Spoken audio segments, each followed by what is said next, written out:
Sir, ಈಗ ತಾವು ಹಿರಿಯರಾಗಿ ಮತ್ತು ಈ ಸಮುದಾಯಗಳನ್ನು ಎಲ್ಲ ಹತ್ತಿರದಿಂದ ಬಲ್ಲವರಾಗಿ ಈ ಒಳ ಮೀಸಲಾತಿ ಜಾರಿಗೆ ಮಾನ್ಯ ಮುಖ್ಯಮಂತ್ರಿಗಳಿಗೆ ತಾವು ಈಗ ಆಲ್ರೆಡಿ ಒಂದು ಪತ್ರ ಬರೆದಿದ್ದೀರಿ. ಈ ಪತ್ರ ಸಾರಾಂಶ ಅಥವಾ ಈ ಸಮಸ್ಯೆಗೆ ಒಂದು ಪರಿಹಾರ ಅನ್ನೋಂಥದ್ದನ್ನು ತಾವು ಹುಡುಕಿದ್ದೀರಿ. ಅದು ಯಾವ ಥರ? ಇವಾಗ ಈ ಎಲ್ಲ ವರ್ಗದವರು ಪರಿಶಿಷ್ಟ ಜಾತಿಯ ಕೆಳಗಡೆ ಬರುವಂಥ 4 ವರ್ಗಗಳನ್ನಾಗಿ ಮಾಡಿದ್ದೀನಿ ನಾನು. ಒಂದು ಬಲಗೈ ಸಮುದಾಯ, ಎರಡನೇದು ಎಡಗೈ ಸಮುದಾಯ, ಮೂರನೇದು ಲಮಾಣಿ, ಬೋವಿ, ಕೊರ್ಮ, ಕೊರ್ಚ, ನಾಲ್ಕನೇದು ನಮ್ಮ ಬುಡಕಟ್ಟು ಏನು ಅಲೆಮಾರಿ ಮತ್ತು ಅಲೆಮಾರಿ ಜನಗಳು. ನಾನು ಮೊದಲನೇದಾಗಿ ಹೇಗೆ ಮಾಡಬೇಕು ಅನ್ನುವಂಥದ್ದನ್ನ ಲಮಾಣಿ, ಬೋವಿ, ಕೊರ್ಮ, ಕೊರ್ಚದಿಂದ ಶುರು ಮಾಡ್ತೀನಿ. ಯಾಕೆ ಅಂದರೆ ಇದು ಈ ಮೀಸಲಾತಿಯನ್ನು ಮಾಡಬೇಕಾದ್ರೆ 2011ರ ಜನಗಣತಿಯ ಪ್ರಕಾರ ಅದರ ಆಧಾರದ ಮೇಲೆ ಮಾಡಬೇಕು ಅನ್ನುವಂಥದ್ದು ಸರ್ಕಾರದ ನಿರ್ಧಾರ ಆಗಿದೆ. ಅದನ್ನು ನಾವು ಪರಿಶೀಲಿಸಿದಾಗ 2011ರ ಜನಗಣತಿ ಪ್ರಕಾರ ಕೊರ್ಮ, ಕೊರ್ಚ, ಲಮಾಣಿ, ಬೋವಿ ಜನಸಂಖ್ಯೆ 28 ಲಕ್ಷ ಜನರಿದ್ದರು. ಈ ಪರಿಶಿಷ್ಟ ಜಾತಿಯ ಒಟ್ಟು ಜನಸಂಖ್ಯೆ 1,05,00,000. ಈ 28 ಲಕ್ಷ ಏನಿದ್ದಾರೆ, 1,05,00,000ದಲ್ಲಿ 26% ಬರ್ತಾರೆ. ಆ 26%ನ ನಾವು 15%ನ ಅದನ್ನು ಲೆಕ್ಕ ಹಾಕಿದಾಗ ಅವ್ರಿಗೆ 4% ಬರುತ್ತೆ. ಅಲ್ಲಿಂದ ಶುರು ಮಾಡೋಣ. ಅವ್ರಿಗೆ ಅವರ ಜನಸಂಖ್ಯೆಗೆ ಅನುಗುಣವಾಗಿ 4% ಅವ್ರಿಗೆ ಮೊದಲು ತೆಗೆದಿಡಿ. ಇವಾಗ ಉಳ್ಕೊಂಡಿರುವಂಥದ್ದು 11%. 11%ನಲ್ಲಿ ಅವರೆಲ್ಲರೂ ಕೂಡ ಅಸ್ಪೃಶ್ಯ ಸಮುದಾಯದವರು. ಅದರೊಳಗೆ 3 ಸೇರಿದ್ದಾರೆ ಅಂತ ಇವಾಗಲೇ ಹೇಳಿದ್ದೀನಿ. ಬಲಗೈ ಸಮುದಾಯಕ್ಕೆ 5%, ಎಡಗೈ ಸಮುದಾಯಕ್ಕೆ 5%, ಮತ್ತು ನಮ್ಮ ಅಲೆಮಾರಿಗಳಿಗೆ 1% ಕೊಡಬೇಕು ಅಂತ ಹೇಳಿದ್ದೀನಿ.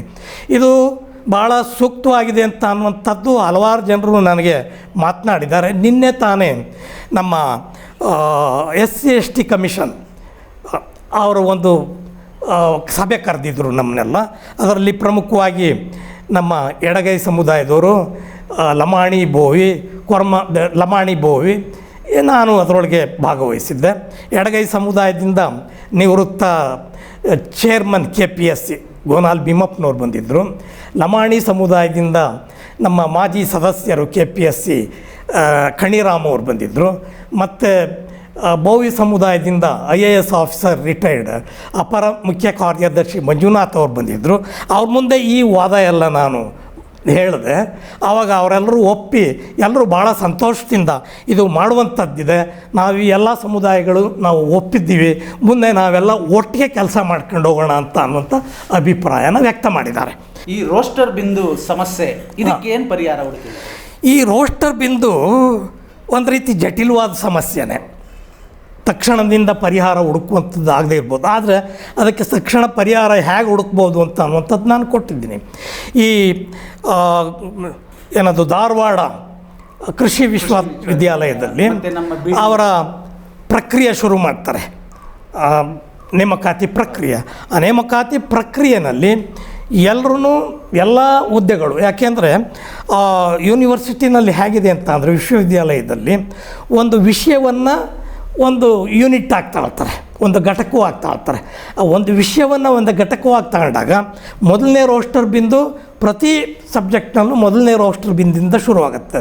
ಅದನ್ನು ಅಪ್ಲೈ ಮಾಡಿದಾಗ, ಇವಾಗ ಏನು ಆದೇಶ ಇದೆ ಅದನ್ನು ಅಪ್ಲೈ ಮಾಡಿದಾಗ ಅವರು 3/9/25ರಲ್ಲಿ 25/8/25ರಲ್ಲಿ ಆದೇಶ ಆದಮೇಲೆ ರೋಸ್ಟರ್ ಬಿಂದು ಯಾವ ರೀತಿ ಪಾಲನೆ ಮಾಡಬೇಕು ಅಂತ ಕೊಡ್ತಾರೆ. ಅದನ್ನು ಅಪ್ಲೈ ಮಾಡಿದಾಗ ರೋಸ್ಟರ್ ಬಿಂದುನ ಪ್ರತಿಯೊಂದೂ ಕೂಡ ಎಡಗೈ ಸಮುದಾಯಕ್ಕೆ ಹೋಗುತ್ತೆ, ಕ್ಯಾಟಗರಿ ಎ. ಆ ಎಲ್ಲ ಕ್ಯಾಟಗರಿ ಎಗೆ ಹೋದಾಗ ಕ್ಯಾಟಗರಿ ಬಿನವ್ರಿಗೂ ಇಲ್ಲ, ಕ್ಯಾಟಗರಿ ಸಿನವ್ರಿಗೂ ಇಲ್ಲ, ಮತ್ತು OBC ಜನರಲ್ ಮೆರಿಟ್ನವ್ರಿಗೆ ಯಾರಿಗೂ ಸಿಗಲ್ಲ. ಅದಕ್ಕೋಸ್ಕರ ನಾನು ಒಂದು ಪರಿಹಾರವನ್ನು ನಾನು ಹುಡುಕಿದ್ದೀನಿ. ಅದನ್ನು ನಾನು ಒಂದು ಹೈಪಥೆಟಿಕಲ್ಲಾಗಿ, ಅಂದರೆ ಕಾಲ್ಪನಿಕವಾಗಿ ಒಂದು ಹೇಗೆ ನೇಮಕಾತಿಯನ್ನು ಮಾಡಬೇಕು ಅಂತ ಅನ್ನೋಂಥದ್ದನ್ನ ನಾನು ವಿವರಣೆ ಕೊಟ್ಟಿದ್ದೀನಿ. ಒಂದು ಈ ಏನಿದೆ 3/9/25ರ ರೋಸ್ಟರ್ ಪ್ರಕಾರ ಮಾಡಿದ್ರೆ ಪ್ರತಿಯೊಂದು 19 ವಿಷಯಗಳು ಕನ್ನಡದಿಂದ ಹಿಡಿದು English, physics, rural development, biotechnology 19 ಸಬ್ಜೆಕ್ಟ್ಗಳನ್ನ ತಗೊಂಡಿದ್ದೀನಿ, ವಿಷಯಗಳನ್ನ. 19 ಸಬ್ಜೆಕ್ಟ್ಗಳಿಗೆ ವಿಷಯವಾರು ಏನು 25/8/25 ಮತ್ತು 3/9/25 ರೋಸ್ಟರು ಈ ಆದೇಶಗಳ ಪ್ರಕಾರ ಮಾಡಿದಾಗ ಪ್ರತಿಯೊಂದು ಎಡಗೈ ಸಮುದಾಯಕ್ಕೆ ಹೋಗುತ್ತೆ. ಅದಕ್ಕೆ ಬದಲಾಗಿ ನಾನು 27/2/26 ಆದೇಶದ ಪ್ರಕಾರ 20/6/95 ಆದೇಶದ ಪ್ರಕಾರ ಮಾಡಬೇಕು ಈ ರೋಸ್ಟರ್ ಬಿಂದು ಪಾಲನೆ ಅಥವಾ ನಮ್ಮ ನೇಮಕಾತಿಯನ್ನು ಆ ರೀತಿ ಮಾಡಬೇಕು ಅಂತ ಹೇಳಿದ್ದಾರೆ.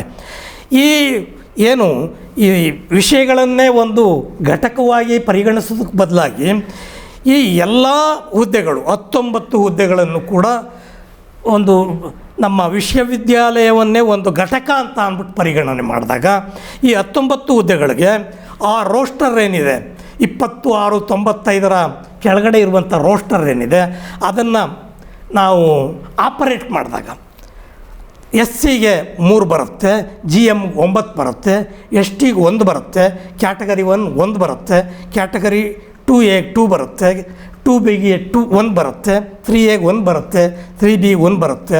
ಒಟ್ಟು 19ರಲ್ಲಿ ಎಲ್ರಿಗೂ ಇಲ್ಲಿ ಅವಕಾಶ ದೊರೆಯುತ್ತೆ. ಇದು ನಿಜವಾದಂಥ ಏನದು ಸಾಮಾಜಿಕ ನ್ಯಾಯ. ಸಾಮಾಜಿಕ ನ್ಯಾಯ ಅಂದರೆ ನೀವು ಹೇಳಿದ್ರಲ್ಲ ಅಹಿಂದ ಅವ್ರಿಗೆ ಅಲ್ಲ, ಅಹಿಂದಯೇತರರಿಗೂ ಸಾಮಾಜಿಕ ನ್ಯಾಯ ಬೇಕಾಗಿದೆ. ಇದು ಆಶಯ, ಯಾವುದರ ಆಶಯ? Article 14 and 16 4 of the constitution ಕೆಳಗಡೆ ಇದನ್ನು ಆಶಯ, ಆ ಆಶಯವನ್ನು ಈಡೇರಿಸಬೇಕಾದ್ರೆ ಈ ರೀತಿ ಮಾಡಬೇಕಾಗತ್ತೆ ಅನ್ನುವಂಥದ್ದು ನಮ್ಮ ಸಲಹೆ. ಇದನ್ನು ಕೂಡ ನಾನು ಮುಖ್ಯಮಂತ್ರಿಯವ್ರ ಗಮನಕ್ಕೆ ತಂದಿದ್ದೀನಿ. ಇದು ಮತ್ತು ಇದನ್ನು ಅವರು ಪರಿಶೀಲನೆ ಮಾಡಿ ಖಂಡಿತವಾಗಲೂ ಕೂಡ ಪರಿಹಾರವನ್ನು 27ನೇ ತಾರೀಕು ಕಂಡುಹಿಡಿತಾರೆ. 1-2 ದಿನದಲ್ಲಿ ಆದೇಶವನ್ನು ಹೊರಡಿಸ್ತಾರೆ ಎನ್ನುವಂಥ ನಂಬಿಕೆ ನನಗೆ ಬಹಳ ಇದೆ. ಕಬ್ಬಿಣದ ಕಡಲೆ ಅಂತ ಮೊದಲೇ ಹೇಳಿದ್ದೆ ನಾನು. ಆದರೆ ಸಾರ್ ಜೊತೆ ಮಾತಾಡಿದ ಮೇಲೆ ಈ ಮಾತುಕತೆಗಳಲ್ಲಿ ಕಂಡುಕೊಂಡಂಥ ಒಂದು ಪರಿಹಾರ ಇದು ಮನಸಾ ಇಚ್ಛೆ, ಅಂದರೆ ಮಾಡಬೇಕು ಅನ್ನುವಂಥದ್ದು. ಈಗ ಈ ಥರದ ಹಿರೀಕರ ಒಂದು ಅನುಭವ ಮತ್ತು ಅವರ ಸಲಹೆಗಳನ್ನು ಪಡೆದು 27ನೇ ತಾರೀಕು ಸಚಿವ ಸಂಪುಟದಲ್ಲಿ ಈ ಒಳ ಮೀಸಲಾತಿ ಸಮಸ್ಯೆಗೆ ಒಂದು ಶಾಶ್ವತ ಪರಿಹಾರ ಸಿಗಲಿ ಅನ್ನೋದೇ ನಮ್ಮ ಆಶಯ. ನಮ್ಮ ಜೊತೆ ಬಂದು ತಮ್ಮ ಸಲಹೆ ಮತ್ತು ಸೂಚನೆ ಮತ್ತು ಅನುಭವ ಎಲ್ಲವನ್ನೂ ಹಂಚಿಕೊಂಡಂತಹ ಹಿರಿಯರಿಗೆ ನಮ್ಮ ಅಹಿಂದ ನ್ಯೂಸ್ ಪರವಾಗಿ ನಮಸ್ಕಾರಗಳು. ನಮಸ್ಕಾರ.